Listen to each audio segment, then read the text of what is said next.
ফারহান ফায়াজ রাতুল নামটা মনে রাখবেন। একদিন পৃথিবী ছেড়ে চলে যেতে হবে।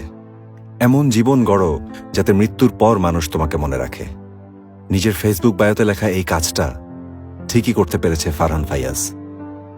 ঢাকা রেসিডেন্সিয়াল মডেল কলেজের ইন্টার ফার্স্ট ইয়ারের স্টুডেন্ট ফারহান ছোট থেকেই প্রচণ্ড বুদ্ধিমান। কলেজে থাকতেই বিশ্ববিদ্যালয়ের বই পড়ে। টেবিল জুড়ে সাজানো আছে ফিজিক্সের বিভিন্ন লেখকদের বই। বড় হয়ে পদার্থবিদ হতে চায়। ফান্ডামেন্টাল ফিজিক্স নিয়ে পড়াশোনার জন্য বিদেশ যাওয়ারও ইচ্ছা আছে তার। কিছুদিন আগেই জন্মদিন ছিল। বন্ধুদের নিয়ে লং ড্রাইভে যেতে চেয়েছিল সে। বাবা পারমিশনও দিয়েছিলেন, কিন্তু যাওয়া আর হয়নি। ফারহানকে ছাড়াই জন্মদিন পালন করেছে তার পরিবার। জুলাই মাস, দলে দলে সবাই আন্দোলনে যোগ দিচ্ছে। ফারহান আর তার বন্ধু ওয়াসিমও যোগ দেয়। এমনকি ফারহান তার বোনকেও বলে আন্দোলনে যেতে।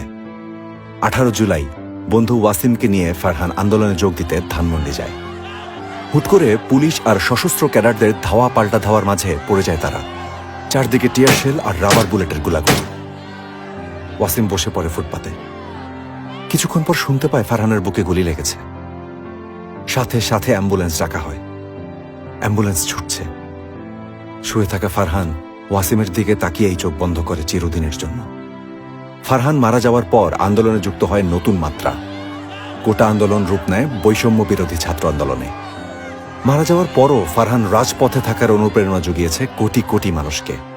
ফারহানদের আত্মত্যাগেই স্বৈরাচার মুক্ত হয়েছে দেশ। বৃষ্টিতে ভিজতে না পারা, বাসেও চড়তে না পারা ছেলে ছিল ফারহান ফায়াজ।